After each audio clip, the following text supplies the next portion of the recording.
National Broadcasting Company presents Joel McCrea in Tales of the Texas Rangers. Tonight, transcribed from Hollywood, another authentic reenactment of a case from the files of the Texas Rangers.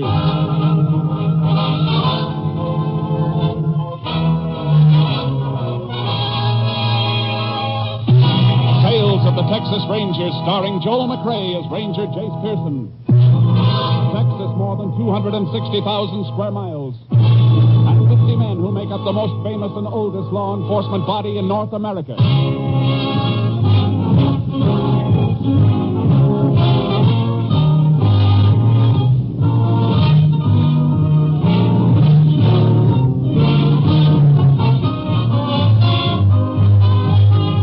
Now, from the files of the Texas Rangers come these stories based on fact.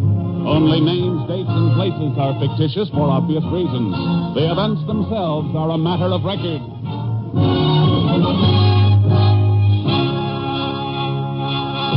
Case for tonight, Loggers' Larceny.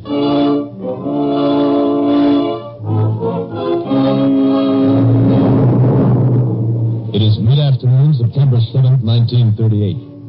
Two loggers employed by the Gulf Lumber Company are marking timber near a lonely stretch of company logging road in the Piney Woods region of East Texas. There. Cutting crew ought to be able to see that, Mark. Yeah. Well, looks like that's the last decent stick left in this stand of timber, too. Plenty more trees in the woods. Come on, we'll cross the creek and start working that stand up on the other side of the road there. We're already marked an awful lot of trees today. I think my axe is heavy, you know. I could do with a breather. Yeah, catch it on the rounding. Come on. You'll get used to that axe. I told you I'd make a logger out of you. Just stick with me, kid. I'll put muscles like this on your arms. Hair on your chest, iron in your fists. Yeah, if I live through it. Bull, I'm about done in. Oh, man, that creek sure looks good. Yeah, don't let it fool you. Ain't fit to drink down here. Sawdust pile at the mill poisoned it. Well, what do we do, Wade? Sure, ain't deep enough to swim, is it? Or do you want to ride across piggyback? Hey, Bull, look. Huh? Over there on the other side. Up there against that old cut-over stump. That's a car. Yeah, upside down, all smashed up. Well, come on. Somebody might be hurt. Hey, Bull, that's one of the company cars on the mill. Yeah, I see. Sure is wrecked, ain't it? Yeah. Ain't smell like gasoline. Tank's busted wide open. Sure good thing there wasn't a spark. There'd been some fire if that gas had caught. Hey, look here, kid, in the front seat. Who is it, Bull? It's old man Hutton. What's left of him. It's the paymaster. Come on, we better get him out of there. No, we can't do nothing for him. But get a load of this bank bag. Hey, that's full of money. Payroll for the mill. Bull, what are you doing? What are you stuffing that money in your shirt for? Look, kid, we ain't been around here, understand? Hey, you've got no right to that money. Who's got a better one? Who's even going to know it's missing? Unless you shoot off your mouth. Hey, you twist my arm. I'll twist your neck right off your shoulders if you let out one word. Bull, the law. Forget the law. Just remember you'll get the worst beating you ever had. You understand? Yeah, I understand. Yeah, that's being smart. Here, throw this sack back in the car while I get my shirt buttoned. There's still some money left in it. Sure. All the coins and a few bills. No use being a hog, is there? Besides, this is going to look right. Throw it back in the car, I said. Sure, Bull. Sure. You got a match? Crazy Bull, a match with all the gasoline spilled around here? Wait and see how crazy. Give me a match. Here. There's only one left in the box. That's all you got? Yeah. Well, we'll make you some counting. Now, get back out of the way.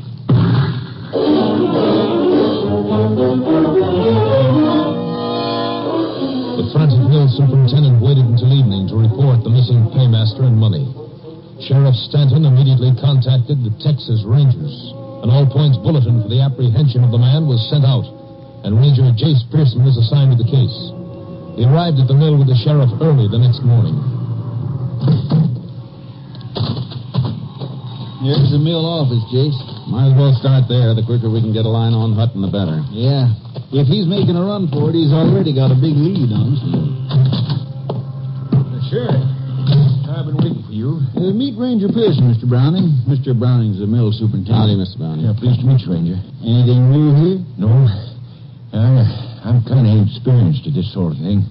I've sure been waiting for you. The delay's my fault. It was nearly sunup when I met the sheriff. It took time enough for breakfast and to drag the bank teller out of bed.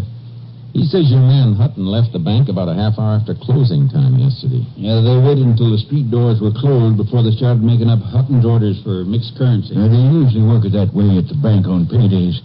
$18,000 is a lot of money to count out, you know. Well, we not only know how much money we're looking for, but how much of each denomination. I've got Hutton's list. The bank teller gave me a copy of it. You sure must have slipped out quiet.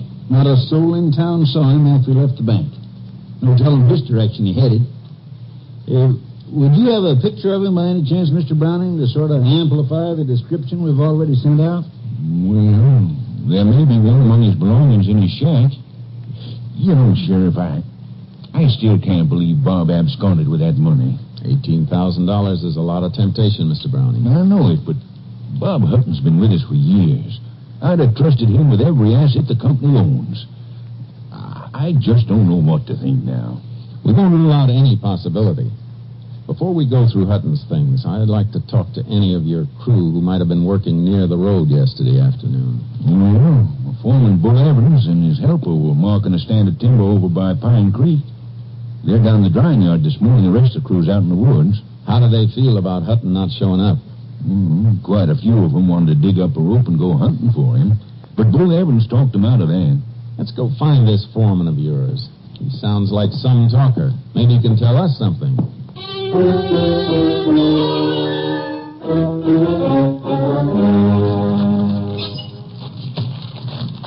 Put your shoulder to the dolly, kid. Here. That's good. I will stack this load of sheathing beside that last bunch of 2-bys. Stand them on in and slide them in against the ridgepole there. Okay. This green stuff's as heavy as lead. Stack it up there straight. Want the whole blame rack to come down on top of you? What's the matter with you? You nervous? No, I ain't nervous. Give me a hand, won't you, Bull? Sure. There. Like I told you, keep your mouth shut and nothing will happen to you. Okay. Get that next stick now. Like that? Maybe we'll make a logger out of you yet. Bull, look, here comes the boss and Ranger. Yeah, and the sheriff. So what? Grab that next stick and remember what I told you about talking. Hello, boss. Sheriff, find old man Hutton on the payroll yet? Well, this is Ranger Pearson. Oh, howdy, Ranger. Ranger and the sheriff want to ask you and the boys some questions. Well, sure. Glad to help. Hey, kid, hold it a minute there, will you? Yeah, sure. I understand you were working somewhere near the road from town yesterday afternoon. No, we're working a stand over on Pine Creek. Sometimes it was near the road, sometimes it wasn't. Did you see anything of Hutton or the company car he was driving? We didn't see any car, did we, kid? No. Did you hear a car going either way on the road? Yeah, we didn't hear nothing. We didn't see nothing. I'm afraid you're barking up a wrong tree, Ranger. How's that, Bull? Old man Hutton wasn't crazy. He'd seen a chance at a lot of money, and he took it. He never headed back this way from town. You'll pick him up someplace long gone from here. All right, Bull. That's all. Yeah, come on, kid. Let's get back to work. Now, wait a minute. I haven't talked to your helper yet. Well, Bull told you. We didn't see nothing. I don't know nothing about that money. We're looking for a man right now, son. Not the money he was carrying. Are you as convinced as Bull here that he ran off with the company payroll? Well, are you or aren't you? I don't know nothing about it, I tell you.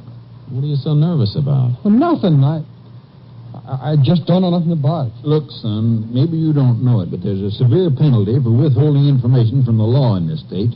If you do know anything about this case, anything at all, it's your duty to tell the ranger and me now. Well, Yeah? Well, there's a pretty bad turn over there on Pine Creek. Mr. Hutton might have had an accident when nobody was around. Say, that is a possibility, Ranger. That's the worst stretch along the road. And one of those turns is a bad one. Old Bob Hutton could drive that road backwards and blindfolded. He's been doing it for years. Besides, me and the kid come in by the road last night. There wasn't no wreck along it then. Did you see anything, son? No, there wasn't nothing along the road when we went by. We came out that way this morning, Jace. Wasn't anything inside then either. Well, the area along the creek is an old cutover. Brush has come back thick in spots. The car down in there could be completely hidden from the road. Yeah. We're going to have to search every inch of the way out from town to eliminate accident. There's a possibility in this case anyway, Jace. This bad turn out by the creek sounds like as good a place as any to begin with. Yeah, let's get out there and take a look. You mind showing us that cutover, Mr. Browning? Well, not at all, Ranger. I'll get my car and you can follow me. Bull, if anything comes up here while I'm going, you take care of it for me, will you? Oh, sure, boss. Sure. I'll take care of everything. Hey, don't you want me to go with you? No, thanks, son. You better stay here. Yeah, kid, you stay here. There's going to be plenty to keep you busy.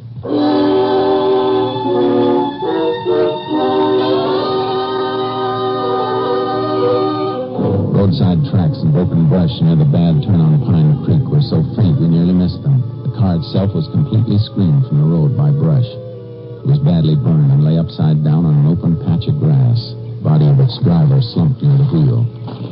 It's an accident, all right, Jace. Seems like. Good heavens. What a way to die.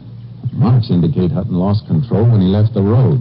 Judging from the damage to the car, I think there's no question but what he was dead when the wreck caught fire. Well, I hope so. I told you I couldn't believe Bob Hutton would steal that money.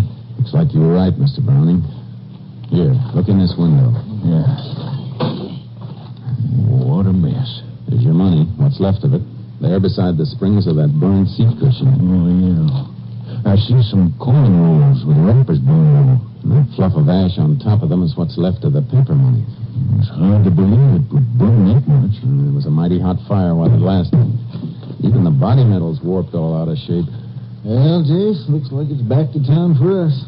I got to get our undertaker's wagon out here to pick up his body. Not to kill that all-points wanted bulletin on Hutton, too. Guess that'll about wind this up, huh? I'm not so sure, Sheriff. What do you mean? Well, this just doesn't feel quite right. What doesn't? Finding this car like this. We might have looked for a day before we found it down here in this brush. Don't you have more to go on than that, Ranger? No, nothing more. Just a hunch. It seems like working on hunches would be kind of dangerous in your business. It usually is, for somebody. Come on, I want to get back to the mill. Well, what do you want to go back there for? You don't need a phone. You can use your car radio. Yeah, I know. But there's something funny about this, and I want to get it cleared up. Hey, Sheriff, look out. Watch where you're stepping. What is it? That matchbox. Oh. Hey, wait a minute.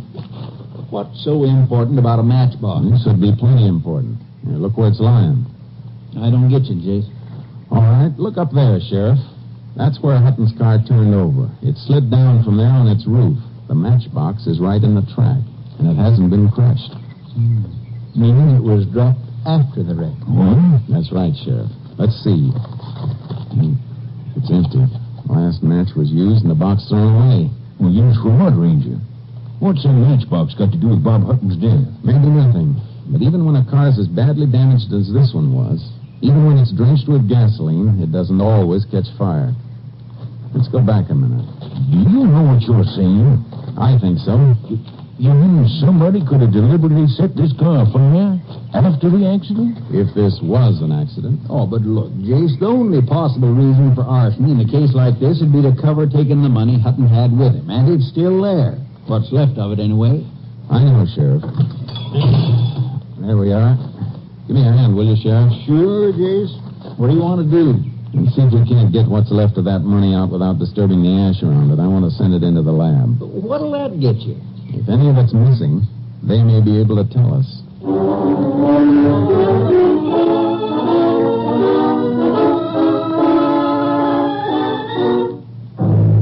removed the remains of the charred money bag and its contents as carefully as possible and packed them for transfer to the laboratory.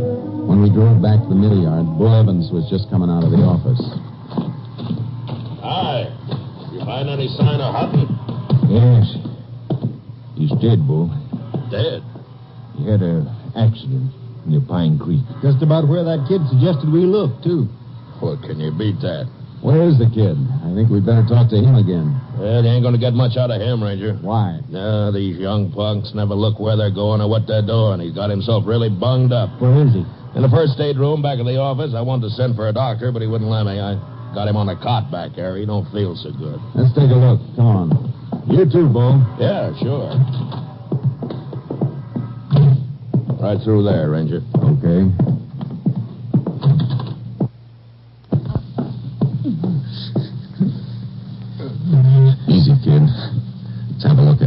No. Why, his face is black to a pulp. Bruises on his ribs and belly, too. What happened to you, son? No way. You better answer the ranger boy. What happened to you? Go on, kid. Tell him what happened. The drying rack. It fell on me.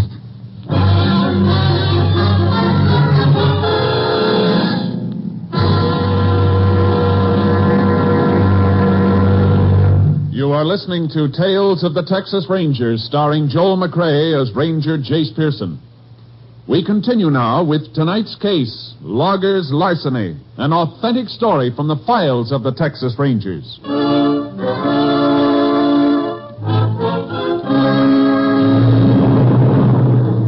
The kid was in no condition for further questioning. When we were unable to persuade him to submit to medical treatment, the sheriff and I returned to town and had a talk with the justice of the peace. The next morning, the sheriff attended Hutton's inquest while I waited in his office for a call from our lab at Austin. It had just come through when the sheriff returned. Sorry to be so long, Jace. I was comfortable, Sheriff. You got a nice office. Thanks. Inquest over? Yeah. Death by natural causes, I suppose. Yeah, failure of the heart. Doc says Hutton was dead when his car left the road. An out-and-out accident. Oh, look, Jace, it's like the JP told you last night. That matchbox don't mean anything. It could have blown in on those tracks. I guess this isn't my week for hunches, Sheriff. Well, the lab report came in, too. How did it add up? Coins in the bank sack tallied exactly with the withdrawal slip the teller gave us. How about the bills, the paper money? There were traces of them in the ash. The quantity was small and might indicate some paper money was missing, but it burned so completely the lab couldn't be sure. Yeah, looks like that's that. Yeah. Well, Sheriff, guess I better get started. Jason, thanks. See you again on another case. Yeah. Call us anytime you need us. You know, Sheriff, it still doesn't feel right. You know, Jace, it doesn't to me either. There's that matchbox. Sure, it could have blown in there, but that kid at the mill. Yeah? What about the kid? If he had a hunch Hutton's car was wrecked and where it might be, why didn't he tell his boss that as soon as he and Bull came in from the timber? Yeah, that's right. As it was, he didn't tell us till we dragged it out of it. That turn out there didn't have anything to do with Hutton's death. His heart quit. He could have gone over the edge anywhere along the road. Yeah, but, Jace, he did go over at that turn. Sure he did. And that's why the kid couldn't have known the car was there unless he'd seen it. Then Bull Evans and the kid were lying. But why? That's what we're going to find out. That and why the drying rack fell on the kid. Kind of funny two accidents should happen so close together. Come on, Sheriff. Let's get out to that mill.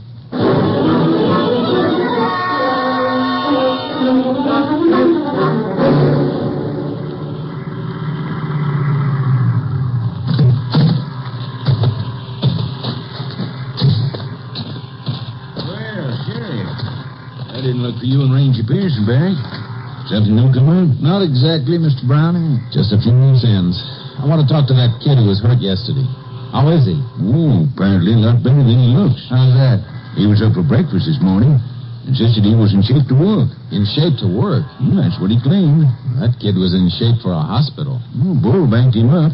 He'd been taking care of him. I guess he ought to know. They around the yard here? Well, Bull didn't figure the kid was quite up to yard work. They went out with the felon crew. Together? Sure. Bull said he'd watch after the kid. Oh, he did, huh? Where are they? Up in the northeast quarter of Section 3 someplace, about 4 miles out. Come on, Sheriff. We better get out there. That kid was in no condition to work. Well, you can't make it in the car. We haven't got our access road to that section finished yet. You got any horses here? Yeah, the one I use for making my rounds of the crews is saddled up out back. Bring it around for the sheriff. I'll get my horse unloaded from the trailer. Right away, Ranger. Come on, Sheriff. Get on the other side of that end gate, will you? Sure.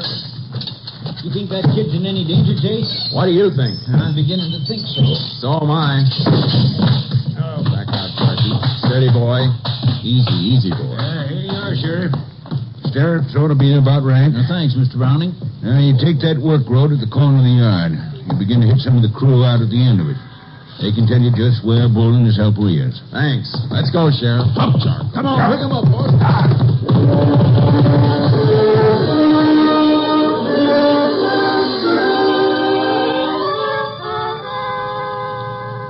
Following Mr. Browning's directions, we found some of his sawyers and axemen at work in deep woods. They sent us on to others, knowing only that Bull Evans and the kid were working somewhere up ahead. Hold it, Sheriff. Charky. Listen. Somebody working over there. Yeah, come on. Let's go, Charky. Yeah, come on, boy. Is it Bull and the kid? No. Charky. Hey there. Hi. Howdy, Sheriff. Ranger. What you doing out here? Looking for Bull Evans and his partner. Boys down the line said they were up this way. Yeah, they were. A little while ago. Where'd they go? Blame the van, though. Them two are crazy. Crazy? What do you mean? That Bull was working over there. You can see the cut he was making. Uh-huh.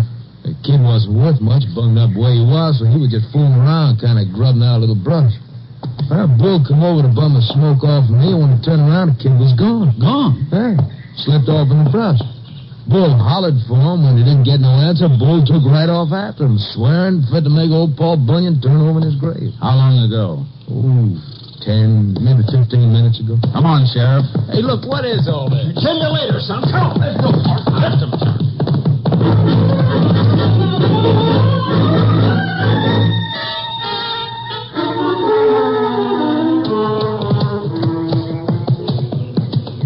Here's the tracks again, on this soft ground. Yeah. Charcoal. Wait a minute, Sheriff. Steady, boy. What do you make of it, Jace? I don't like it. Where do you suppose that kid's heading? Yeah, beats me.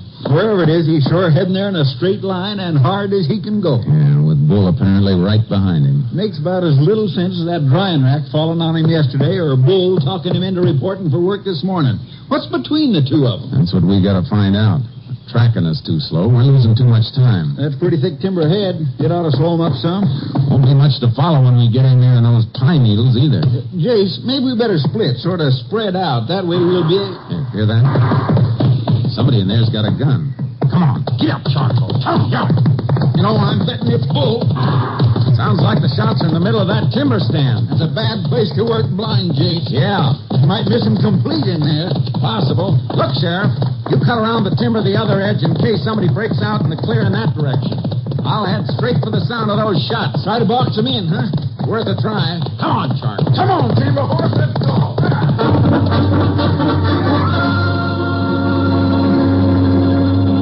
Deep into the timber, I stopped near a blowdown. A huge living pine tree blown over onto the ground. I wanted to listen for movement, but I knew an armed man was somewhere ahead of me, and Charcoal seemed to sense my tenseness. Whoa, Charcoal. Steady, boy, steady. Take it easy, Charky. Found it. What are you shying away from? Whoa, boy. All right. Crawl out from under that blowdown. No, don't shoot.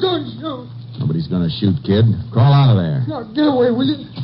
Leave me be. He'll kill me if he finds me. Get hold of yourself, kid. Who'll kill you? What for? Bull. He almost caught me. You're all right now, son. Come on out. He shot at me. I crawled in there and lost me. He ran on past. I heard him. He'll be back. You better tell me why he's after you. Come on, spill it quick. I saw him take the money. From Hutton's wrecked car? Yeah, we came down to the creek, and there it was. He took the money and threw a match in the gasoline. He burned the car. Mr. Hutton's still in it. Come on, settle down. Take it easy. Hutton was dead when his car left the road. Why didn't you tell us about this yesterday when we asked you? Well, I tried to tell you, but Bull was standing there watching, listening. And look what happened to me afterwards. That accident at the drying rack? Accident. He pushed the rack over to make it look that way. Afterwards, he beat me almost keenly. Came close enough. Why didn't you sneak out to Mr. Browning with your story last night? I never got a chance. Bull got a gun out of his police bag and kept it under his blanket all night, pointed at me. He never slept a wink. I had to get up this morning and make it look like I wanted to come out here to work with him. Why'd you head in this direction when you made your break this morning? Well, I figured if I could get to the money and get it back to Mr. Browning, this would all be over. Well, then I'd be safe. You know where the money is? Yeah, it's a little stump in a draw between here and the road. Come on. Charcoal will carry double. We got some riding to do. I could understand the kid's terror. A professional criminal knows the odds against him and seldom goes beyond a certain limit. An amateur is like a man in quicksand, more desperate with every step and more dangerous. There. That's the stump right over there. Oh, Charky. Oh, boy. There's a hollow on the other side of it. Hurry up, will you? Take it easy, kid. Charcoal made a lot better time than Bull could have made on foot. Besides, he's still probably looking for you. Well, maybe he's been here already. We'll soon see. Yeah. You're all right. Can't you hurry? Hey, this is a pile of money. Yeah, I know. Come on. All set, kid. Just as soon as I stash these bills away in my saddlebags. This is what you call valuable evidence. And this is what's called a gun, Ranger. Bull! Praise both of you. You're making a mistake, Bull. You've made yours. Drop them saddlebags. You ain't getting that money. It's mine. Now drop them. All right, get off that horse, kid. Get off, I said. All right. Now stop backing away from my money. Both of you. I told you I'd kill you if you opened your mouth, kid. Now it's going to be both of you. You hurt, kid? No. No, are you okay? Yeah. Bull's gun just didn't shoot very straight. Boy, you're sure living them fast. That's what a spring clip holster's for, son. Jayce! Jayce! Ho, boy, ho, ho, ho. Everything all right? Yeah, for everybody but Bull. He's dead? I know. What was the deal, Jayce? Did he have some of the money from the wreck? Show him what's in the saddlebags, kid. All right. Here, Sheriff, take a look. Looks like he had it all. How deep was the kid here in with him? I reckon that's something the court will have to judge on the evidence. Here, give me a hand, Sheriff. We'll hang Bull across your saddle. He's got one last ride coming.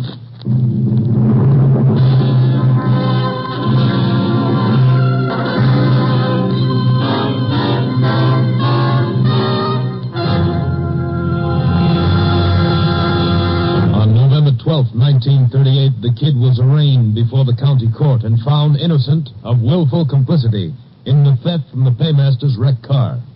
He was returned to society with a deeper appreciation and understanding of the duties of a citizen in the face of crime.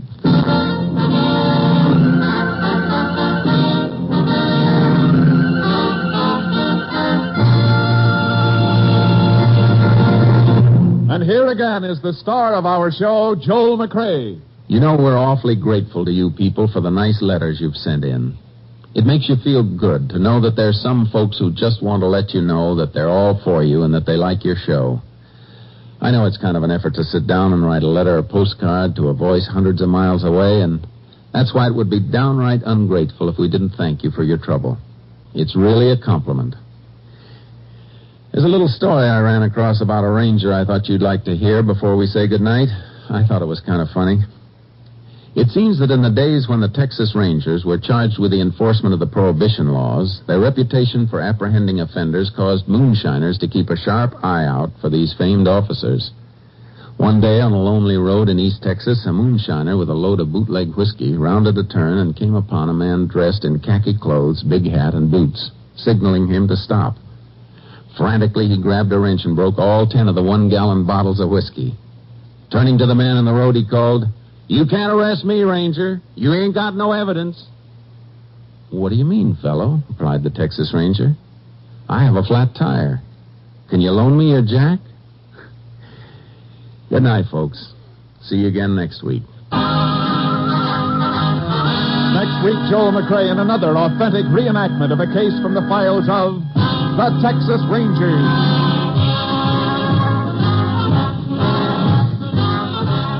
Joel McCrea is currently seen starring in the Universal International Technicolor production Frenchie. Tonight's cast included Tony Barrett, Bill Conrad, Stacey Harris, Parley Bear, and Bill Johnstone. This story was transcribed and adapted by Tom W. Blackburn, and the program was produced and directed by Stacy Keach. Hal Gibney speaking.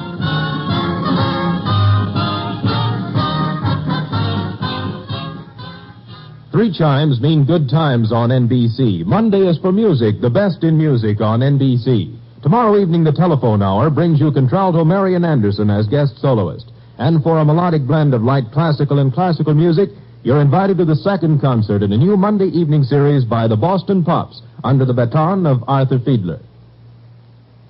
Now, Jack Parr with the $64 question for more Good Times on NBC.